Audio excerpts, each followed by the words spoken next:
Les exportations de biens des 8 pays de l'Union économique et monétaire ouest-africaine ont chuté de 9,4% en 2016 pour s'établir à 13 291 milliards 200 millions de francs CFA, selon le rapport sur le commerce extérieur de l'UEMOA en 2016, publié par la Banque centrale des États de l'Afrique de l'Ouest. Quant au commerce intra-UEMOA, il s'est établi à 2245,8 milliards de francs CFA en 2016, soit une hausse de 0,4% par rapport à 2015, avec la Côte d'Ivoire et le Sénégal comme principaux fournisseurs à 36,9% et 21,7% respectivement. En baisse de 10,5%, les importations de l'UEMOA de leur côté ont atteint 13 773 milliards 800 millions de francs CFA. Cette réduction est le résultat d'un repli des acquisitions de produits énergétiques, moins 20,5%, de biens d'équipement, moins 19,4% et de biens intermédiaires, moins 5,8%. La Direction générale du Trésor et de la comptabilité publique du Mali a obtenu récemment 8 792 millions de francs CFA au niveau du marché financier de l'Union économique et monétaire ouest-africaine à l'issue de son émission par adjudication de bons assimilables du Trésor à 6 mois, selon l'agence UEMOA Titres basée à Dakar. Il faut noter toutefois que les investisseurs ont montré un faible engouement pour cette émission. En effet, selon les responsables de l'agence UEMOA Titres, le montant global des soumissions s'est élevé à 8 792 millions de francs CFA, alors que l'émetteur recherchait 25 milliards de francs CFA, ce qui donne un taux de couverture du montant mis en adjudication de 35,17%. Selon l'agence UEMOA Titres, les titres émis par le Trésor malien sont remboursables le premier jour ouvré suivant la date d'échéance fixée au 10 juin 2018. De leur côté, les intérêts sont payables d'avance et précomptés sur la valeur nominale des bons fixés à 1 million de francs CFA. Avec ses plus proches collaborateurs, Abdallah Bourema, le président de la commission de l'UEMOA, a échangé à bâton rompu avec un parterre de PTF, les partenaires techniques et financiers dans l'institution communautaire. Les échanges avec les partenaires techniques et financiers ont porté sur le domaine de la sécurité, de la coopération transfrontalière et sur la situation des collectivités territoriales de l'espace communautaire. Les partenaires techniques financiers, leur accompagnement est extrêmement important, mais c'est un appoint. Et aujourd'hui, je ne suis pas venu lancer un plaidoyer, je suis plutôt venu dire renforçons cette coopération qui nous est indispensable, qui peut s'apporter sous des formes diverses. Les partenaires techniques et financiers ont réitéré leur volonté d'accompagner la commission de l'UEMOA dans la réalisation de sa feuille de route, surtout dans ce contexte de rationalisation des dépenses des organes de l'Union. Nous avons échangé sur des questions essentiellement d'intégration régionale, de coopération transfrontalière, de sécurité, de convergence macroéconomique et pour essayer de voir sur toutes ces questions, pour avoir d'abord le même niveau d'information, comment nous, les partenaires techniques et financiers, nous pouvons accompagner la région ouest-africaine. Cette rencontre avec les partenaires techniques et financiers, devenue une tradition depuis 2014, a permis de mettre tous les acteurs au même niveau d'information. La prochaine rencontre du genre est prévue en juin 2018.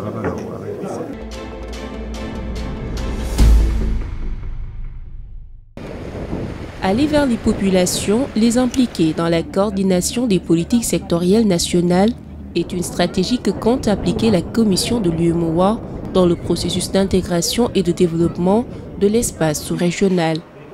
Ainsi, dans le cadre de son programme d'activité 2017, le bureau de représentation de la commission de l'UEMOA au Sénégal a organisé dans les régions sud et orientales du pays, dont Sédhiou, Kolda et Tambacounda, des journées d'information et de sensibilisation sur les programmes, projets et réalisations de l'UEMOA. Et une présentation générale de ces réalisations a permis de dénombrer dans le volet programme de sécurité alimentaire la construction de 111 magasins de stockage de céréales et 11 hangars de conservation de produits horticoles et fruitiers dans 12 régions du Sénégal, dont 11 à Tambacounda, 14 à Kolda et 9 à Sédhiou.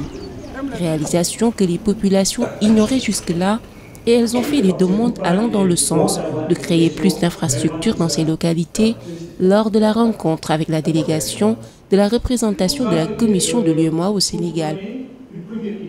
Nous avions surtout mis l'accent sur les politiques sectorielles et les programmes, ce qui nous a permis de passer en revue toutes les réalisations que l'UEMOA a eu à faire au Sénégal, de façon générale, mais de façon spécifique dans chaque région, aussi bien à Sédhiou, à Kolda et à Tamba.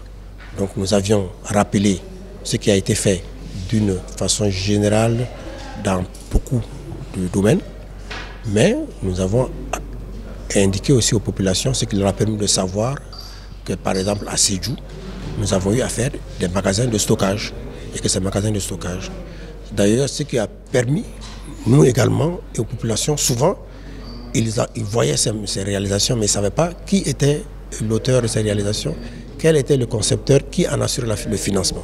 Quand on me fait comprendre que 9 magasins ont été construits au niveau de la région de Sédhiou, je ne peux que m'en féliciter. Et ensuite, ce que je vais demander, c'est peut-être un peu d'intervenir dans le cadre du transport fluvial. Parce que vous savez, Sédhiou est une région vraiment très enclavée. Si vous prenez le côté Goudomp par rapport à Sédhiou, quelqu'un qui quitte aujourd'hui Goudomp pour venir à une rencontre au niveau de Sédhiou, il est obligé de faire 3 heures de temps pour être là.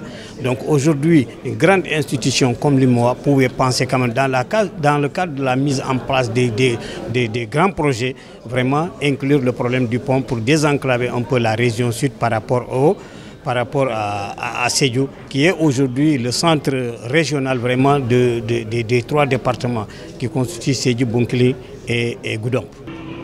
L'UEMOA, en vertu de son traité fondateur, réalise la coordination des politiques sectorielles nationales par la mise en œuvre d'actions et de politiques communes, notamment dans les domaines des ressources humaines, de l'aménagement du territoire, des transports, des télécommunications, de l'environnement, de l'agriculture, de l'énergie, de l'industrie et des mines. À Kolda et Tambacounda, régions proches de la Gambie, de la Guinée-Bissau, de la Guinée-Conakry et du Mali, entre autres pays frontaliers du Sénégal, des réalisations dans le domaine des transports et de l'énergie ont permis aux populations de bénéficier également de centaines de lampadaires solaires. Au niveau de la commune de Tambacounda, l'UEMOA avait mis en place un projet de lampadaires solaires de 100 unités. Donc vraiment, ça fonctionne très bien. Vraiment, ça a éclairé une partie de la commune de Tamba. Donc il nous reste les quartiers périphériques, en même temps aussi les cimetières, c'est très sombre. Compte tenu de la situation de Tambacounda, Tambacounda c'est une ville carrefour. Donc il y a la Guinée, il y a le Mali, il y a la Mauritanie, il y a la Guinée-Bissau. Donc quand même, il faut quand même de la sécurité. La première sécurité qu'on a, c'est l'électrification. Aujourd'hui, on a vu au niveau de la commune de Kolda un certain nombre de quartiers sont glorifiés. Le banditisme, la délinquance est totalement réduite, c'est parce qu'il y a l'éclairage public. Et Kolda est exposé entre 3 pays. Donc si à travers ces 3 pays-là, vous ne pouvez pas aujourd'hui faire 1 kilomètre sans rencontrer autant de nationalités. Donc si l'UEMOA arrive à faire des investissements au niveau de notre collectivité locale, je crois que cela ferait en plus. Ça va assurer d'abord la sécurité des personnes et des biens. Ça va contribuer en tout cas à la mise en place d'infrastructures sociales de base pouvant permettre aux populations d'être en tout cas à l'aise face à certaines situations. Ces journées de présentation des chantiers de l'UEMOA ont été organisées en collaboration avec la cellule de suivi de l'intégration du ministère sénégalais de l'économie, des finances et du plan. Ces partenaires de la commission de l'UEMOA estiment que l'implication des populations dans la mise en œuvre des politiques de développement va assurer une meilleure appropriation de toutes les réalisations.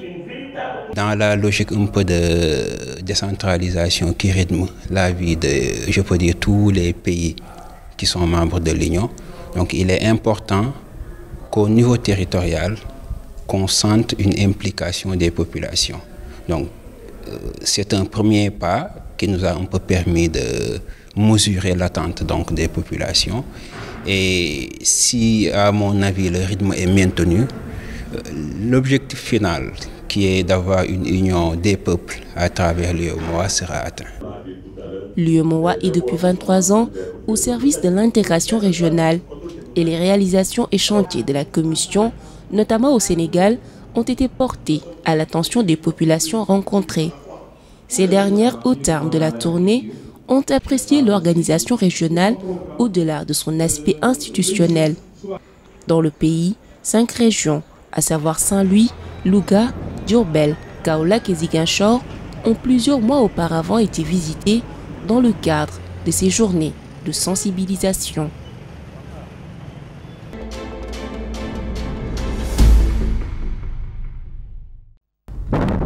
La commission de l'UEMOA, dans le cadre de la mise en œuvre de la politique minière commune, a entrepris de renforcer les capacités des administrations concernées par l'industrie extractive dans des États membres sur les dispositions contractuelles qui pourraient être mises en place pour le développement de projets miniers à investissement structurant. C'est dans cette optique qu'un atelier d'échange sera organisé du 18 au 22 décembre 2017 à Ouagadougou, au Burkina Faso. Organisé en partenariat avec la Facilité africaine de soutien juridique, logée à la Banque africaine de développement, l'atelier a pour but d'indiquer aux bénéficiaires de la formation les enjeux des projets miniers à caractère structurant et les dispositions contractuelles qui doivent les encadrer.